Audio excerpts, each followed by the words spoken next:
Hello, everybody, and welcome back to a brand new episode of the NASCAR Heat 5 Career Mode. Hope you're all having a great day. Today, we have racing at Indianapolis in both the Xfinity Series as well as the Cup Series for the Brickyard 400. A big race for us today. We're coming to the track for the final time, of course, here in Indianapolis, but this is the same track where we got our very first Cup Series victory at. So, there was some high hopes coming into today, especially after our disappointing performance in our final ever Bristol Motor Speedway race, where I made so many mistakes in that race, and it was honestly embarrassing, the worst performance we've ever had at Bristol, and it wasn't because of the car. It was just simply I was making mistakes in that race. The car was great, could have won that race no problem if we were making those mistakes. So that was unfortunate, but we're hoping to rebound today at Indianapolis for the Brickyard 400. Daniel Suarez starts off the episode very, very strong. He took the lead on the opening lap here down into turn 3, and he did not look back. We come straight through to the final lap, out of turn 3 into turn 4 for the final time,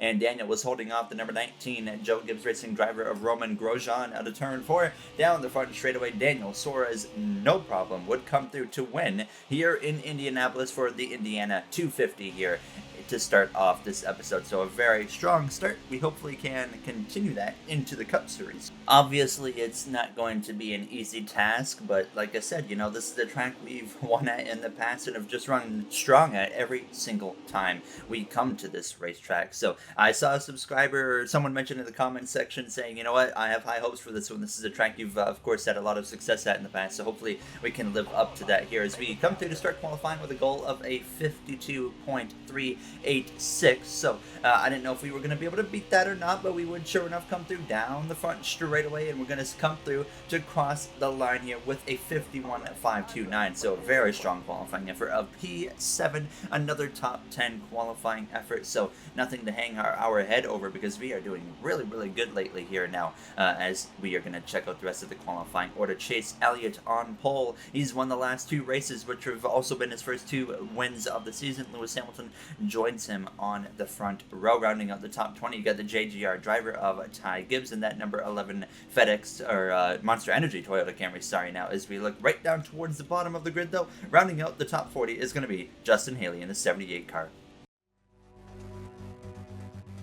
Welcome to the 2.5 mile Indianapolis Motor Speedway, one of the most historic racetracks on the planet. Opened back in 1909 on August the 14th, over 100 years ago, as you see the surrounding Indianapolis city there in the distance, just outside of Indianapolis Motor Speedway, as we're ready to take the green flag here at this prestigious racetrack where hopefully we can get our second Brickyard 400 today.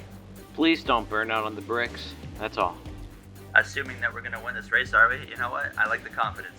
I said we were looking for our second Brickyard 400. We're actually looking for our third. The first one, I remember, we did a burnout on the bricks for my first Cup Series win, and then the second one, I remembered not to do that. So if we win today, the goal is to not do that. And I completely forget by the time I get to victory lane every time I'm in a position at Indianapolis to not burn out on the bricks. So if we do end up winning today, we'll see what happens there, if I remembered or not now, as we're getting ready, though, to take the green flag in the Big Machine Vodka 400 at the Brickyard Indianapolis Motor Speedway, starting right behind that number 99 of Ross Chastain. As the green flag is out and we are underway, the closing races of the regular season are underway. We have yet to get to victory lane this season, so there's still a lot of work to do for us here this season, just simply to pick up playoff points. We haven't even gotten a playoff point yet, so of course we need to change that as well. Obviously, I'm pretty confident we can actually make that happen because we've gotten the speed now in this car to be able to, in my opinion, win stages. So we want to crank out as many stage wins, as many race wins as we possibly can here at this point in the season to try and play catch up, because if we go into the playoffs right now in the position we're in, we're going to be playing catch up the whole playoff instead of defense. We've been very fortunate in the 24 car and even the couple seasons we did in the 20 car with Joe Gibbs. We were always in a position where we didn't have to be pushing all out throughout the playoffs to try and make it into the Final Four because we had built up enough playoff points throughout the regular season. But currently, we do not have that luxury. And even with maybe one sweep, if we won today and maybe one stage 2, that still wouldn't be enough to make us comfortable. So we need to try and win multiple races potentially here before this regular season comes to a close, simply because we haven't had the stage victories to pick up those little singular playoff points here and there. But I was struggling on these opening laps here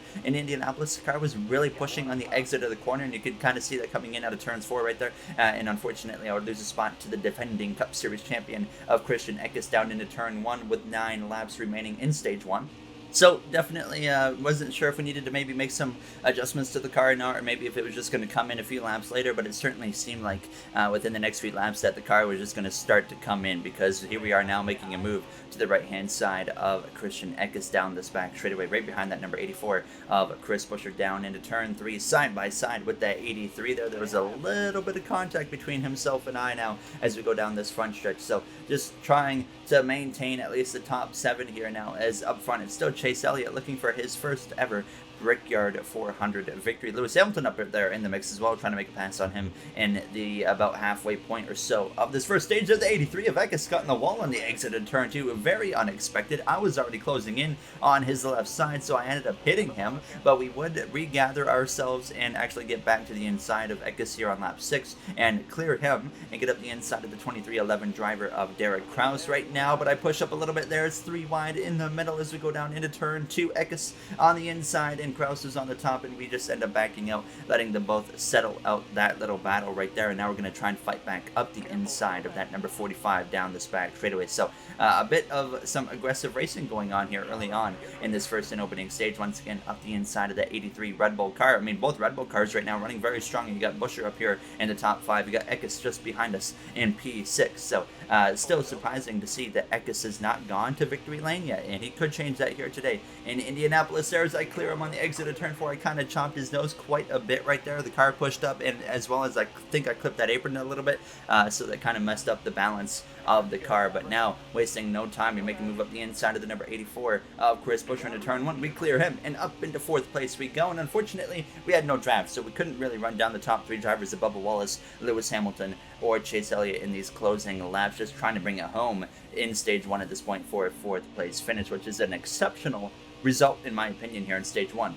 Bubba Wallace still looking for his first win of the season, but looking very strong in the early portions of this first stage here today. In Indianapolis, the caution comes out, and that's actually going to end stage 1 a couple of laps early. As you see, Eckes was able to get past his teammate of Chris Buescher, get up into the top 5. Kaz Grala rounds out the top 10. Kyle Larson, Kyle Busch, Derek Kraus, all up here inside the top 10 as well. Our teammates of Tyler Reddick as well as Christopher Bell not inside the top 10, surprisingly here, as you should start to see some R&D changes coming up here soon as Bubba Wallace wins stage 1 in the Brickyard 400.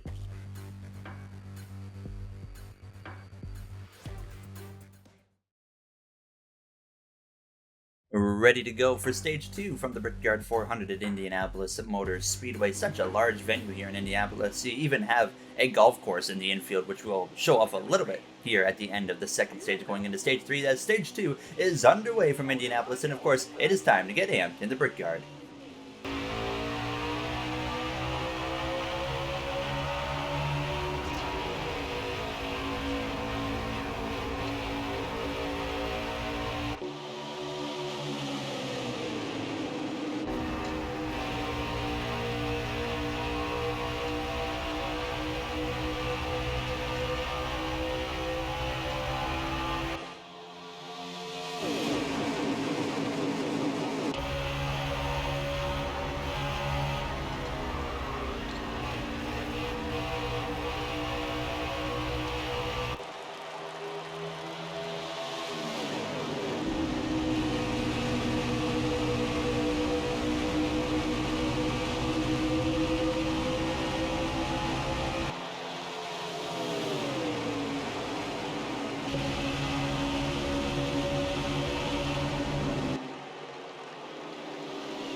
There you saw the AMP segment here from Indianapolis. Now 10 laps to go once we cross the line here in Stage 2. Kyle Larson had a very strong restart. He got up inside the top 5. Now, who didn't have a great restart? Well, that's the 44 of Lewis Hamilton, especially after I pushed him way too deep into the corner and sent him nearly around. So that was all my fault. I was definitely willing to repay the favor to Lewis to let him go, maybe if we can a little bit later in this race, or as soon as it gets to me, really. As up front, it was Bubba Wallace as well as the 9 of Chase Elliott, and I knew immediately the only way we're going to run down those two drivers is if we work with someone. So obviously I'm going to work with the guy directly in front of me, the 83 of Christian Eckes. So I'm trying to bump drive him down the straightaways to close in that gap, and surprisingly here on lap 4 it really wasn't closing as much as I anticipated, because those two leaders were fighting it out side by side here and there, but myself and Eckes couldn't close that gap. So I'm continuing though to commit to his back bumper, push that Red Bull forwards here down the straightaways, give him at least 2 bumps per straightaway basically now. And then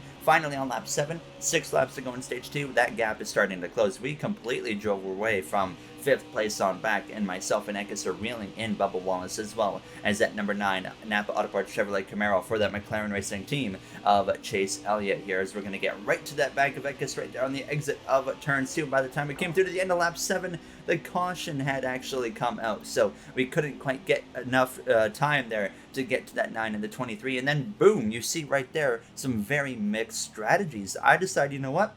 We're going to stay out, because we're going to have enough cars to stay out to where we can win Stage 2. And at this point, we're comfortable enough to make the playoffs on points, and we need playoff points. So I said, you know what? Let's stay out and win Stage 2.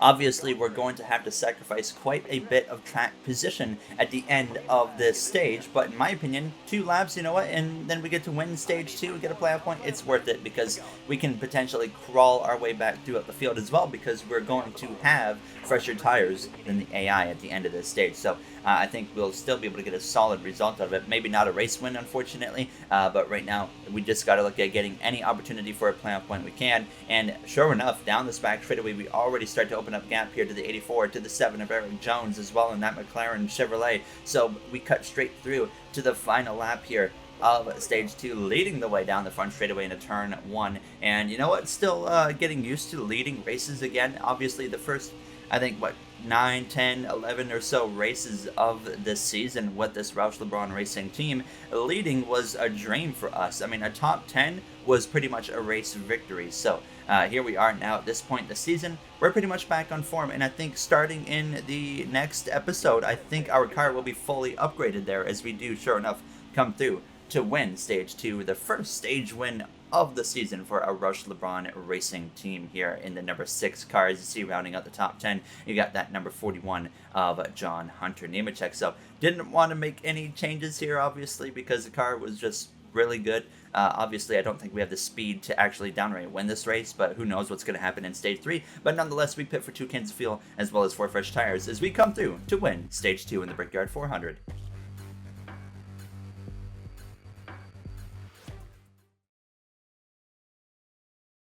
Back from Indianapolis, you see the fairway of one of the holes on the golf course here. I don't know which hole it is, but it is one of them here in the infield now, as we're ready to go green for the start of the 3rd and final stage. We gave up 22 positions, so down to P23 we go here for the start of the 3rd and final stage, which is now underway. It is 13 laps here in Stage 3. So I wanted to check what was going on with the fuel situation, because I was kind of curious, because everybody in front of us actually had stayed out at the end of Stage 2 because they had pitted, and they cannot make it to the end of the race. And I briefly looked. We have 13 laps of fuel with 13 laps to go. If this race stays green, we might win this race simply because of that. We don't have the speed to downright win this race. We have a top 5 car, no problem. And if things worked out with some cautions and whatnot, we could find a way to just beat Chase Elliott, beat Bubba Wallace in there, maybe Christian Eckes as well. But now we are in a position to just win this race because of strategy. So the only way this works is if it stays green, because if a caution comes out before we get to the lead, well, we all are just going to have to pit anyways, because everybody will have fresh tires and I can't stay out against their fresh tires. If the caution comes out after I take the lead, well, and then everybody's pitted, they can stay out and they still have fresher tires, and I'm not going to be able to hold them off.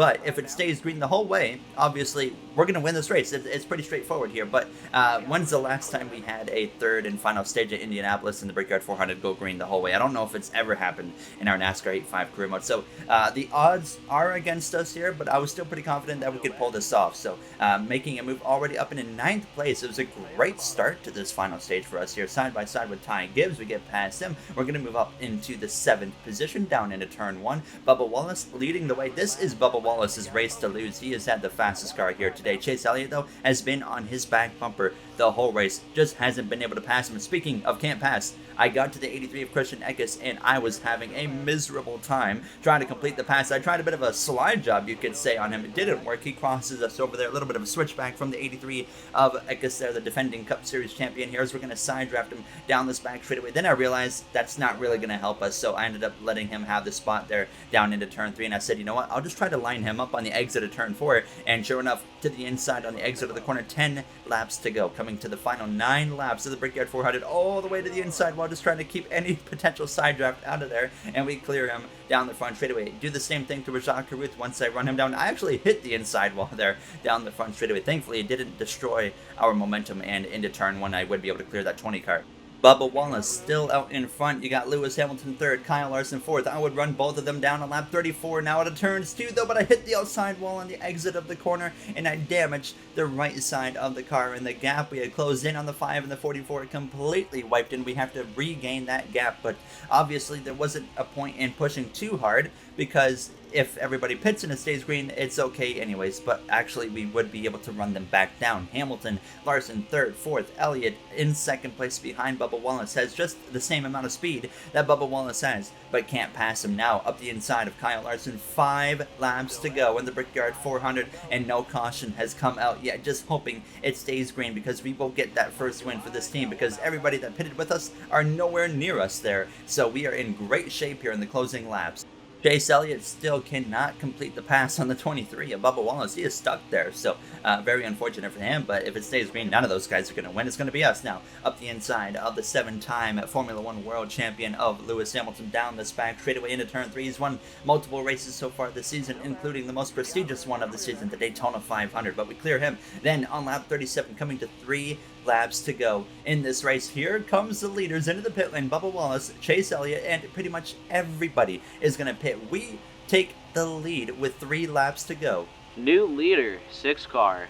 And there you hear it from our crew chief of Atlanteon now, just trying to hope it stays green. Please, no cautions, no accidents here in these closing laps, because you can see already the gap we have. Now 2 laps to go. The fuel light comes on. It is going to be a little bit close, but I think we are going to be okay. Eric Jones up into 2nd place for Team McLaren now. As you can see, everybody coming out of the pit lane, so obviously that could create a bit of an issue for us, but I'm not trying to force anything in these closing laps. Just keep it green is all I ask. So to the outside of the number 2 of Ryan Preece, who's been a lot stronger this season than he has in quite some time. 2 wins obviously for him so far, and he will definitely, in my opinion, be a contender to maybe get to the round of 8 in the playoffs. Definitely not the final 4, unless he just gets lit on fire or something here. But through turn 3, down into turn 4, all we have to do is make it down this front straightaway and get to the final lap now. And there you see, we've made it to the front straightaway using a bit of a draft there from the 12 of Chase Briscoe. And now the final seconds, here we go, white flag in the air for our number 6 car here for Roush LeBron Racing. It's been